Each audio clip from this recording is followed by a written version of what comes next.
Yes, good evening बच्चों, once again. तो last class में हमने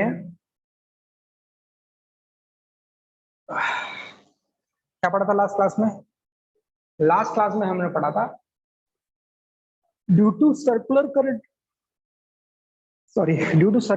कैरिंग रिंग की वजह से मैग्नेटिक फील्ड सेंटर पर, है ना, कहां पर? मैग्नेटिक फील्ड सेंटर पर पड़ा था। ठीक है, आज हमें क्या पढ़ना है? ड्यू टू एनी आर्क, कोई भी एक आर्क मान लीजिए, कोई भी क्या ले लीजिए, एक आर्क मान लीजिए, और उस आर्क की वजह से, उस आर्क में क्या है, ऑब्वियसली करंट तो फ्लो हो ही रहा है, उस आर्क की वजह से मैग्नेटिक फील्ड कितना होगा ये हमें चेक करना है।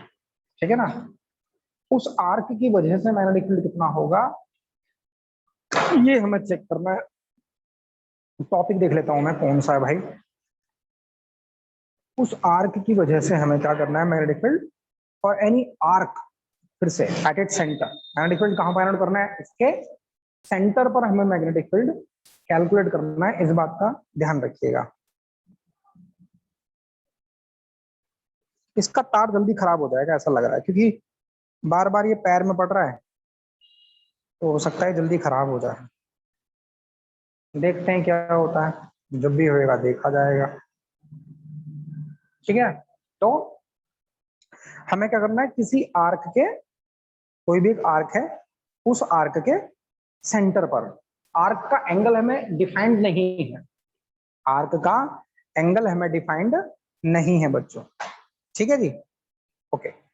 अब ध्यान से सुनिए, मान लीजिए मेरे पास कोई एक आर्क है, करंट कैरिंग आर्क, कुछ भी आर्क मान सकते हो, ये मेरे पास एक करंट कैरिंग आर्क है। ठीक है, सपोज इसमें करंट फ्लो हो रहा है, कुछ इस डायरेक्शन में आए, दिखाई दे रहा है अच्छे से? ठीक है, और ऑब्वियसली अगर ये आर्क है तो डेफिनेटली किसी एक सर्कल का पार्ट तो होगा। मान लो ये वो सर्कल है जिसका ये पार्ट है, सपोज सपोज समझ में आ रहा है ना? ये वो सर्कल है जिसका ये पार्ट है। ठीक है, ये इसका सेंटर है कहीं, एनी हाउ ये इसका सेंटर है। यहां मुझे मैग्नेटिक फील्ड कैलकुलेट करना है, तो ऑब्वियसली यहां से ये इसे मिला लो, यहां से इसे मिला लो भाई, इसको ऐसे मिला लो। ठीक है, ये भी आर हो गई, ये भी आर हो गई, यहां तक किसी को कोई दिक्कत नहीं है। मुझे सिर्फ ये पोर्शन पता है, ये तो इमेजिनरी है, ध्यान रखना, ये सारा तो क्या है? इमेजिनरी है। क्लियर है? यानी पूरे सर्कल का एक छोटा सा आर्क है, उस आर्क में करंट फ्लो हो रहा है। उस आर्क में क्या फ्लो हो रहा है बच्चों? करंट फ्लो हो रहा है। करंट फ्लो होने की वजह से हम इस आर्क के सेंटर पर, इस आर्क के सेंटर पर ऐसे बाल रखेंगे तो बड़ा अच्छा लगेगा, नहीं? अच्छा लग रहा है ऐसे बाल, है ना? ओके, इस आर्क के सेंटर पर यहां पे अपने को ये पॉइंट है, सपोज ओ, इस ओ पॉइंट पर हमें क्या करना है? मैग्नेटिक फील्ड कैलकुलेट करना है। ठीक है, अगर मैं इसको ऐसे बीच में से काट दूं, बिल्कुल बीच में से, इसको परपेंडिकुलर बाइसेक्टर भी बोल सकता हूं आर्क का, ऐसा, है ना? ये पूरा एंगल जो है, ये पूरा एंगल मुझे दिया गया है थीटा। कोई भी हो सकता है, जो कि थीटा तो कुछ भी हो सकता है, 90 भी हो सकता है, 180 भी हो सकता है, 270 हो सकता है, 360 भी हो सकता है, एंगल तो कुछ भी हो सकता है, एंगल तो कुछ भी हो सकता है भाई, सही बात है। ठीक है, तो मैंने एंगल कितना मान लिया है? ये एंगल पूरा यहां से यहां तक थीटा मान लो, कुछ बच्चे इसको अल्फा बीटा गामा कुछ भी मान लो, कुछ बच्चे थीटा मान लो, कोई भी एंगल मान लो, उससे कोई फर्क पड़ने वाला नहीं। तो ये एंगल कितना हमारे पास है? थीटा एंगल है। ठीक है बच्चों, करंट कैसे फ्लो हो रहा है इसमें? क्लॉकवाइज। करंट कैसे फ्लो हो रहा है इसमें? क्लॉकवाइज। ठीक है ना?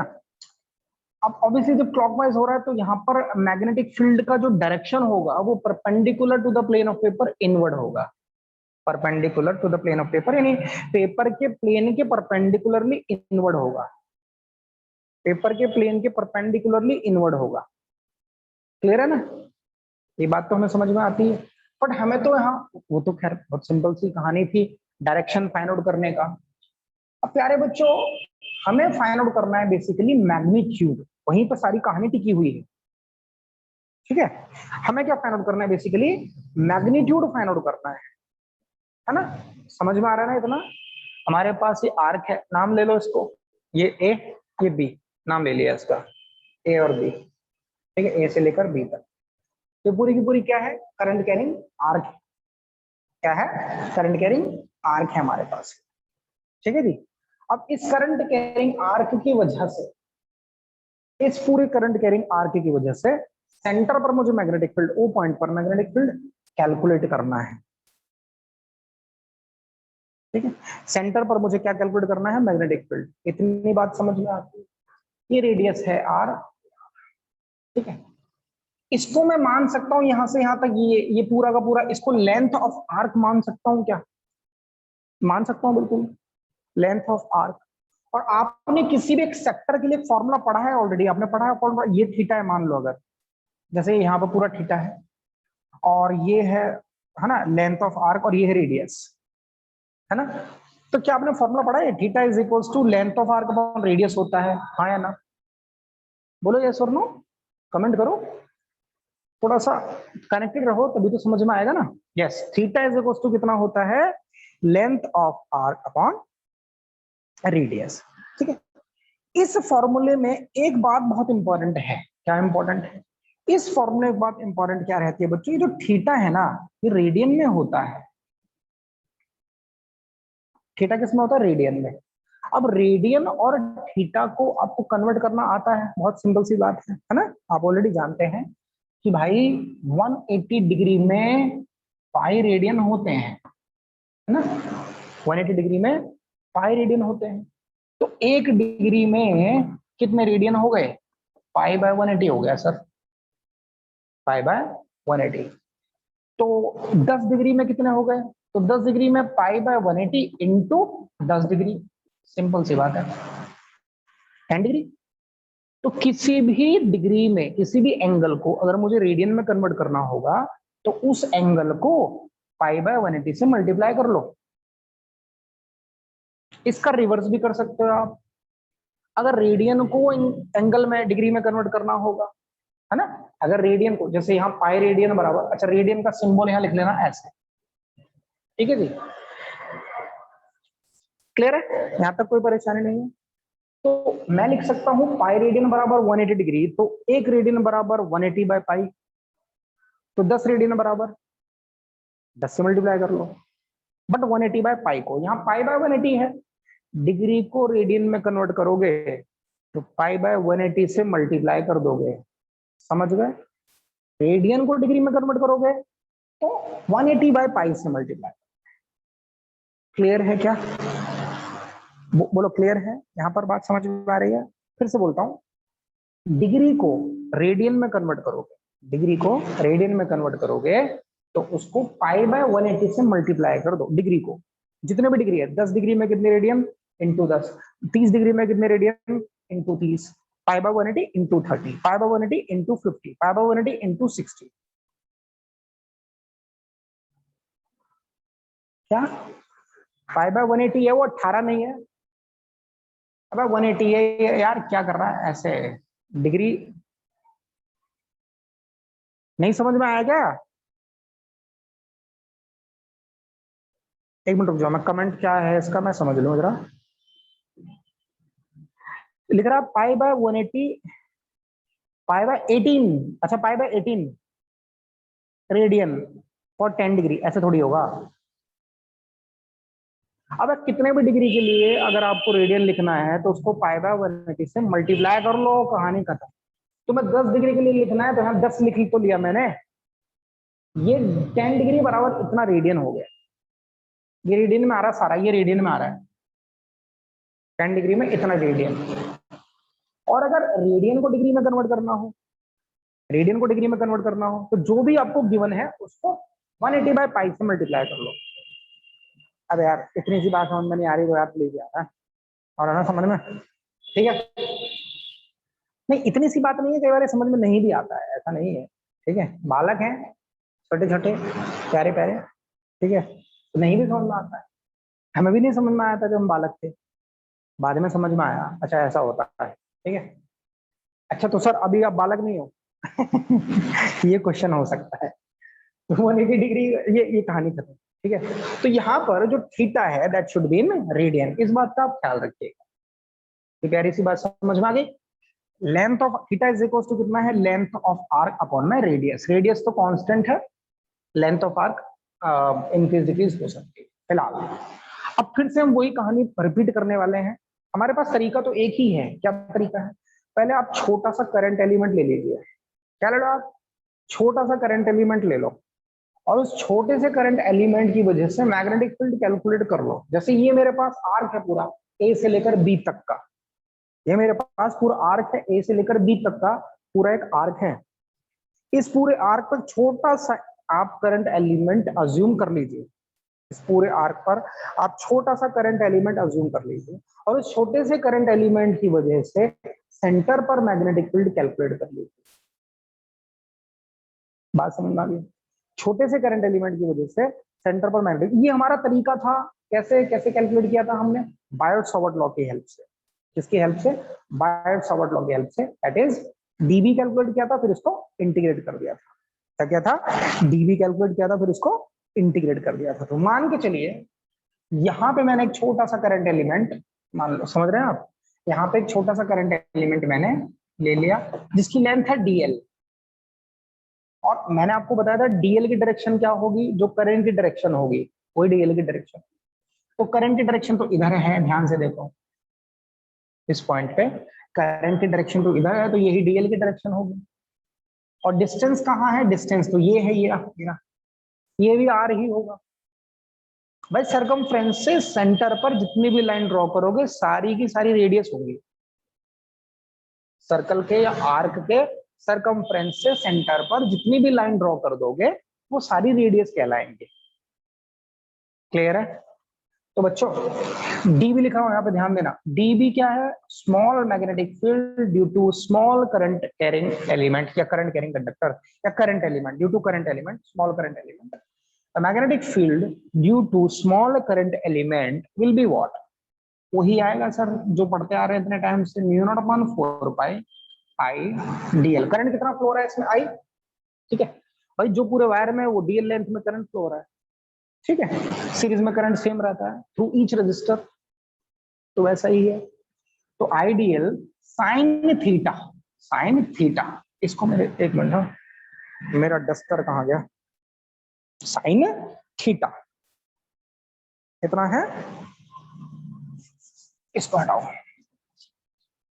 ठीक है, d is equal to mu naught upon 4 pi sine I dl sine theta. Okay, sine theta भाई साहब।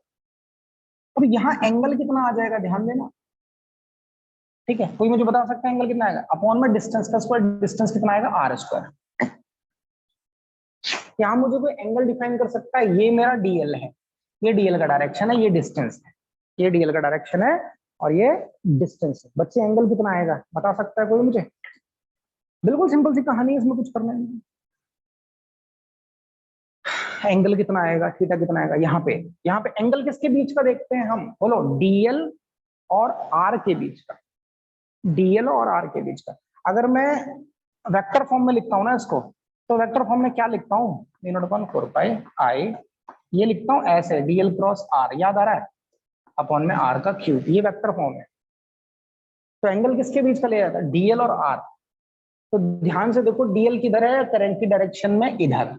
आर किधर है? इधर। आर क्या है? डिस्टेंस। एंगल कितना है बोलना यार, इतनी देर में बोल दिया करो तो मैं ही बताऊं। मेरी आवाज आ रही है अच्छे से? मेरी आवाज अच्छे से आ रही है? डीएल और आर के बीच का एंगल कितना है?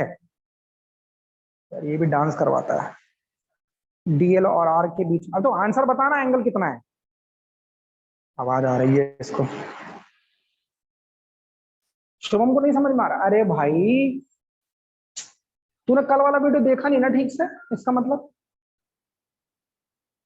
सच सच बताइयो, कल वाला नहीं देखा ना? झूठ बोल रहा ना तू?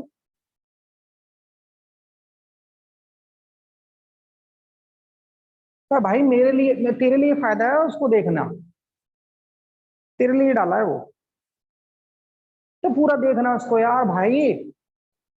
मैंने बोला है जब आगे के जितने भी कॉन्सेप्ट होंगे यूज होगा उसमें। एक तो ये भी तार भी है इसमें। मैंने बोला है ना यार कि आगे जितने भी कॉन्सेप्ट होंगे उसमें सब में यूज होगा, बोला था ना, कल बोला था ना, कमेंट किया था ना तुम्हें, बताओ नहीं कहा था? तो फिर यार जब कहा था तो कम से कम मैं कुछ सोच के ही बोल रहा हूँ ना तुम्हारे लिए। तो फिर अब उसको देख लियो पूरा, मैं नहीं बताऊंगा अब, उसको देख लियो पूरा अच्छे से, ठीक है? Now it is your responsibility, अगर समझना है तो उसको जरूर से देखिए। ओके, चलो अब यहाँ आ जाओ फिर से भाई, सिंपल सी बात है, देख डीएल की डायरेक्शन हमेशा जो करंट की डायरेक्शन होती है वो डीएल की डायरेक्शन होती है, ये मैं आपको पहले बता, कहाँ गया? अच्छा वेक्टर वाला मैंने इरेज कर दिया। वेक्टर फॉर्म में मैंने बायोट सावर्ट लॉ आपको बता रखा है ना पहले कि वेक्टर फॉर्म में कैसे लिखते हैं ना। तो वेक्टर फॉर्म में डीएल और आर के बीच का एंगल लिखते हैं, तो डीएल तो ये है क्यों, क्योंकि करंट इधर चल रहा है, और आर क्या है, आर ये है, आर ये है, इनके बीच का एंगल कितना दिख रहा है यार तेरे को? नहीं दिख रहा अभी? अभी नहीं दिखा? 90 डिग्री है इनके बीच का एंगल, ठीक है? एंगल कितना दिख गया? 90 डिग्री दिख गया, तो लिख लो यहाँ पे, तो डी भी आ गया मेरे पास, D B is equal to कितना है, mu naught upon 4 pi I D L sine 90, value 1, इतना आ गया। अच्छा शुभम बोला था, ओ भाई सॉरी यार मैंने देखा नहीं कमेंट किया, ठीक है, देखा नहीं भाई, सॉरी यार गलती हो गई बहुत बड़ी। इधर देखो आप, हो जाती है गलती। तो d B is equal to mu naught upon 4 pi I dl upon r, से ये तो समझ में आ रहा है ना, ये समझ में आ रहा है, ये छोटा सा मैग्नेटिक फील्ड आ गया। ये क्या आ गया? छोटा सा मैग्नेटिक फील्ड आ गया, mu naught upon 4 pi I dl upon r square. लेकिन मुझे तो इस पूरे आर्क की वजह से मैग्नेटिक फील्ड कैलकुलेट करना है, अभी तो सिर्फ छोटे से करंट एलिमेंट की वजह से आया है मेरे पास, क्या आया है? Magnetic field, Biot Savart law की हेल्प से। ये पूरा एंगल कितना दिया हुआ है मेरे पास, ये पूरा एंगल कितना दिया हुआ है? थीटा, पूरा एंगल यहां से यहां तक, ये पूरा एंगल कितना है? थीटा है, ध्यान से देखो ये पूरा एंगल कितना है भाई साहब, पूरा एंगल थीटा है, ठीक है? पूरा एंगल कितना है? थीटा है। ओके, तो क्या करो अब, इसको इसको इंटीग्रेट कर लो, बताया था आपको क्या करना है, मेथड एक ही है, पहले बिल्कुल इंटीग्रेट ही होगा भाई, इंटीग्रेट ही होगा। ध्यान से देखो, लेंथ चेंज हो रही है यहाँ पर, क्या हो रही है? चेंज, लेंथ चेंज हो रही है। अब मुझे बी कैलकुलेट करना है which is total magnetic field, क्या करेंगे, छोटे से मैग्नेटिक फील्ड को इंटीग्रेट कर लेंगे, छोटे से मैग्नेटिक फील्ड को इंटीग्रेट कर लेंगे। चलिए वैल्यू पुट करते हैं, डीबी की कितनी है, mu naught upon 4 pi ideal, ideal upon में आर स्क्वायर, ये वैल्यू है, ये हमारे पास टोटल मैग्नेटिक फील्ड आएगा, ठीक है? और कहां से कहां तक, वही जीरो से एल तक चलेगा, मतलब जीरो से स्टार्ट करेंगे, पहले छोटा छोटा छोटा छोटा करंट एलिमेंट लेंगे, फिर जितनी भी इसकी लेंथ है यहाँ से यहाँ तक, ए से लेकर बी तक, उस पूरे पे इसको इंटीग्रेट कर देंगे, उस पूरे पे इसको क्या कर देंगे, इंटीग्रेट कर देंगे। समझ में आ रहा है बिल्कुल अच्छे से, कोई दिक्कत नहीं? अब देखिए बच्चों, b is equals to integration of dv that is equals to, value put कर लिया, अब इसमें कांस्टेंट वैल्यू को बाहर ले लो आप, कांस्टेंट वैल्यू को बाहर ले लो, ठीक है? तो b इज इक्वल्स टू कितना आ जाएगा बच्चे, b is equals to mu naught upon 4 pi, तो बाहर आ गया, upon into I by are square भी बाहर आ गया, क्योंकि आर भी कांस्टेंट है, आर क्या रेडियस है, डिस्टेंस रेडियस कांस्टेंट है यहाँ पे। इंटीग्रेशन ऑफ डीएल, सिर्फ ये बचेगा। अब अगर इंटीग्रेशन ऑफ डीएल करोगे तो क्या आ जाएगा, एल आ जाएगा। इंटीग्रेशन ऑफ डीएल करोगे तो क्या आ जाएगा बच्चों, सिंपल सा एल आ जाएगा। तो b is equals to naught upon 4 pi I by are square into L आ गया, है ना भाई? एल आएगा, अपर लिमिट वही जीरो से एल, तो एल माइनस जीरो, तो एल ही आएगा। देख लो यहां तक समझ में आ रहा है कि नहीं आ रहा है? आई टेक सम वाटर, देख लो यहां तक समझ में आ रहा है कि नहीं आ रहा?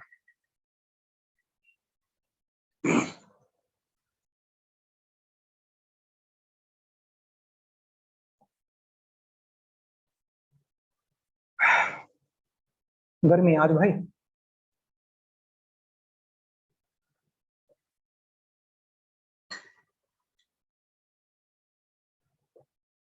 है ना। गर्मी है आज। चलो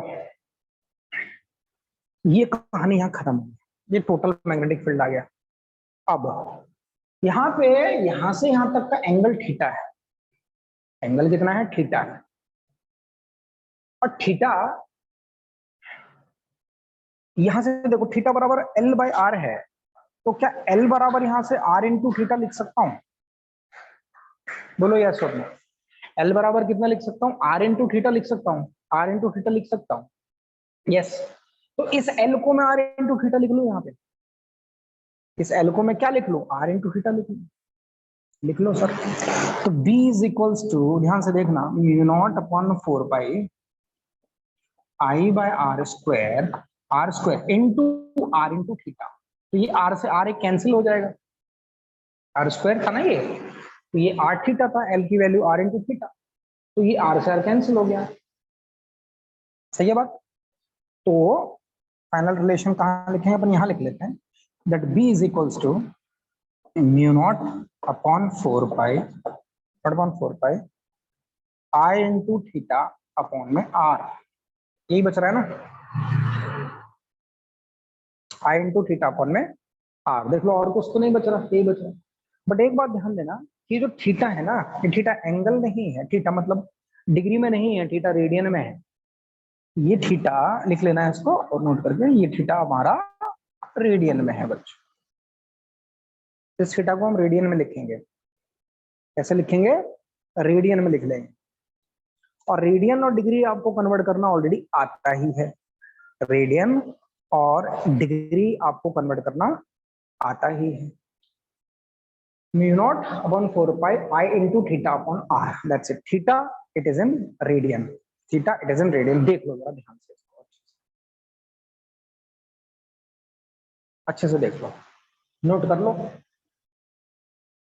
और अब हम इसको कन्वर्ट करने की कोशिश करते हैं। ये फाइनल रिलेशन आ रहा है, ये भी ठीक है, वो भी ठीक है, थीटा की टर्म में वो ज्यादा एफिशिएंट है हमारे लिए, क्योंकि हमें एंगल भी तो देखना है कि एंगल दिया कितना है। हमें एंगल भी तो देखना है दिया कितना है। देख लो भाई, mu naught upon 4 pi I into theta upon r. ठीक है, mu naught upon 4 pi I into theta upon r. Confirm?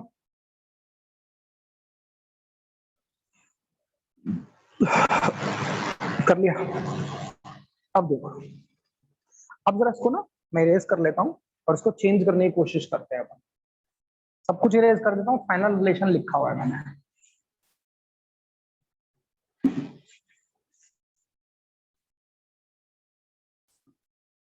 ये लो भाई, ये फॉर्मूला मेरे पास। ठीक है, अब ध्यान से देखना, B इज इक्वल्स टू, मान लो अगर मेरे पास ये एंगल होता 30 डिग्री, जैसा कि हमने कल बताया था, मतलब लास्ट क्लास में बताया था कि ये एंगल कितना है, 30 डिग्री अगर होता, तो थीटा कितना है यहाँ? 30 डिग्री। थीटा कितना है यहाँ? 30 डिग्री। तो बेटा इस 30 डिग्री को पहले किस में कन्वर्ट करेंगे? रेडियन में।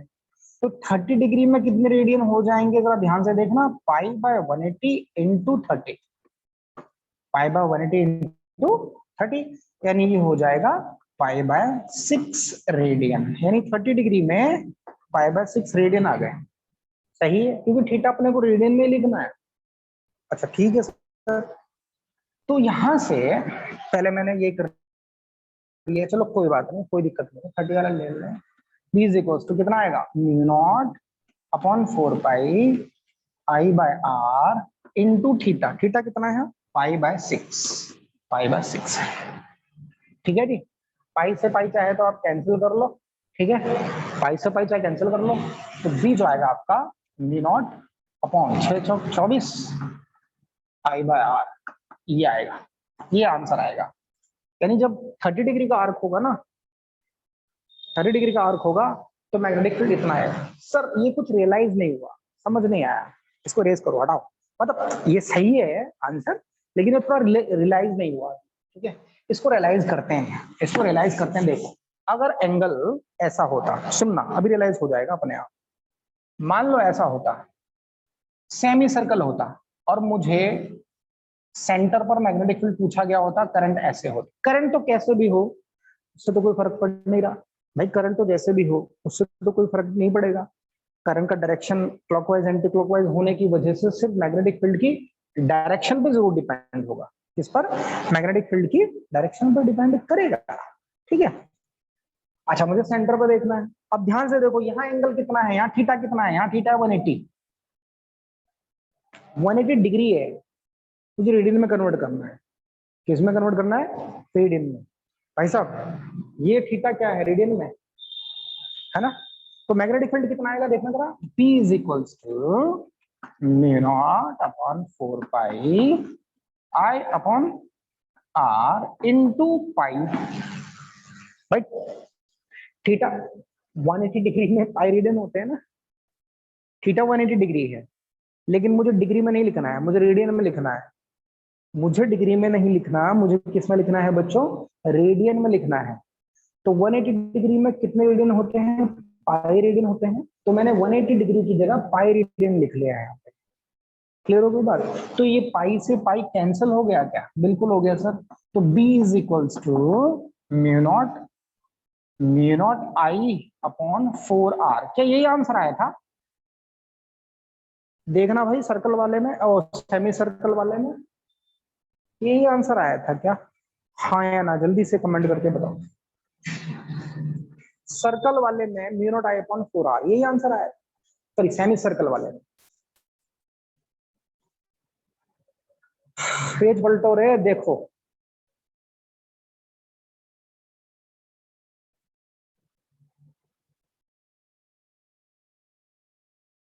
तुम कमेंट करो जल्दी से।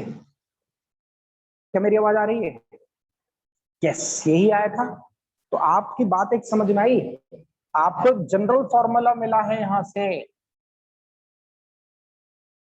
सर अगर ये पूरा सर्कल होता तो सर्कल तो 360 डिग्री होता है। अब देखो वहीं पे जा रहे हैं शुरू वाले में, ऐसा होता तो रिंग वाला और करंट ऐसे फ्लो हो रहा होता सपोज, ओ सॉरी, ठीक है, और सेंटर पर मैग्नेटिक फील्ड कितना आता? तब थीटा कितना होता? 360 डिग्री। तो मैग्नेटिक फील्ड कितना आता पता है? B is equals to mu naught upon 4 pi I upon R into theta. Theta की वैल्यू यहाँ पर कितनी है? 360 डिग्री। या 360 डिग्री है, लेकिन मुझे तो उसको किस में कन्वर्ट करना है?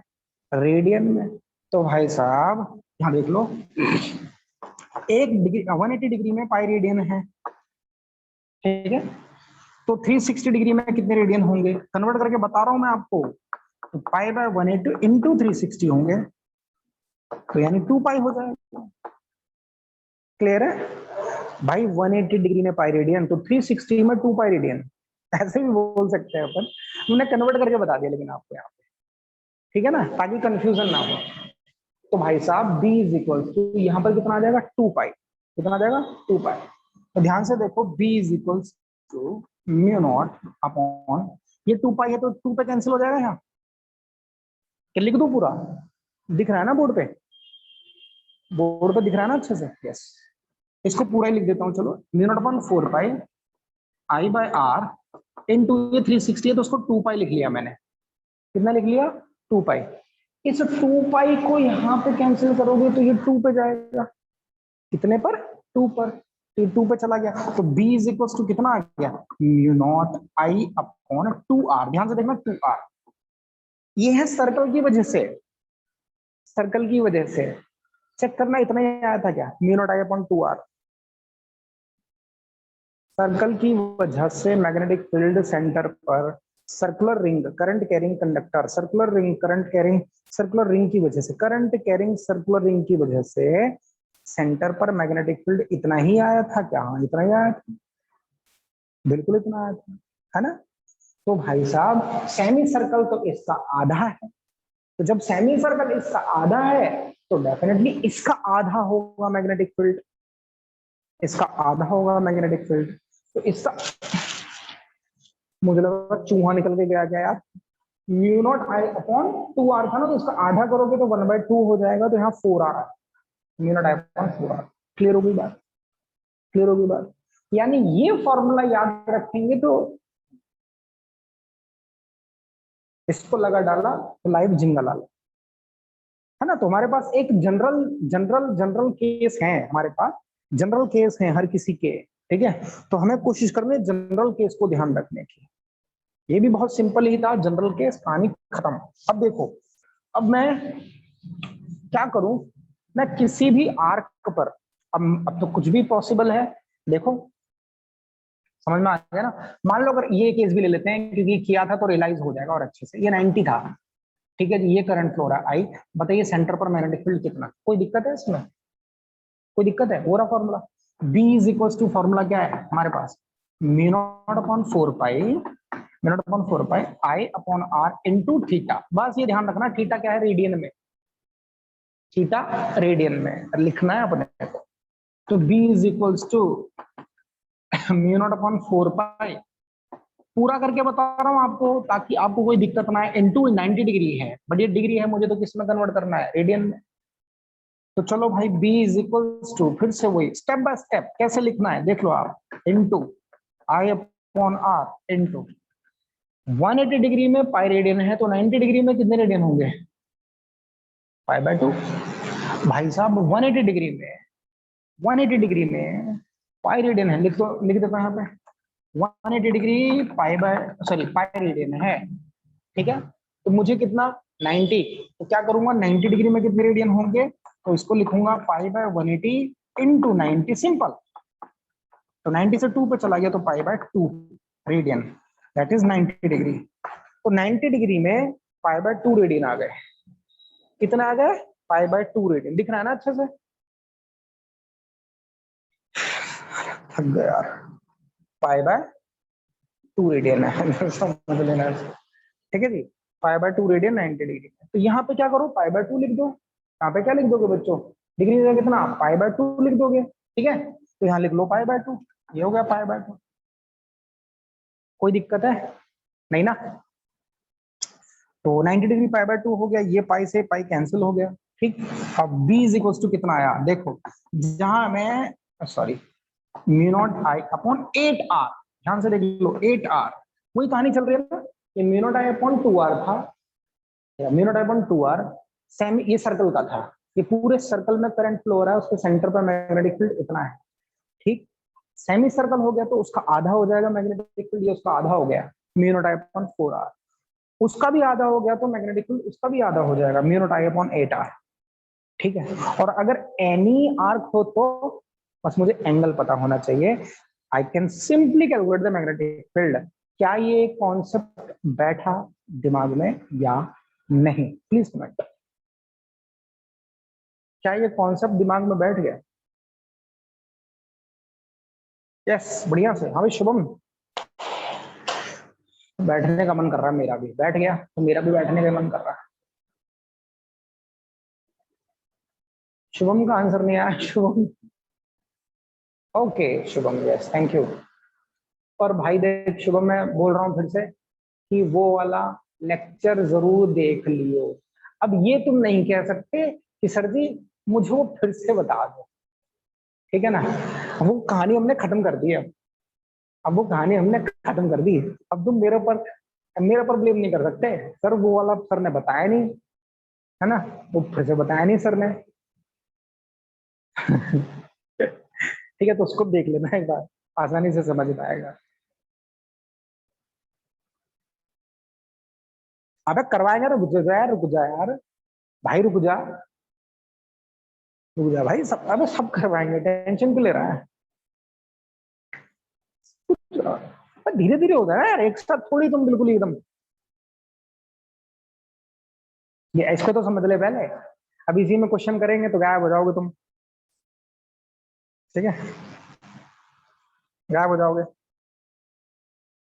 एक्चुअली जो वर्ड है ना गायब, ये गायब या फिर अ, बहुत सारे वर्ड हैं, तो ऑब्वियसली सब बच्चे जानते हैं, एनवी सर करके एक हैं, ठीक है ना,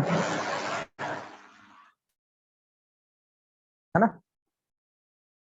जानते हो एनवी सर करके, ऑब्वियसली जानते हो यार, अब बच्चे साइंस स्ट्रीम के बच्चे सारे जानते हैं उनको, हम भी जानते हैं, ठीक है।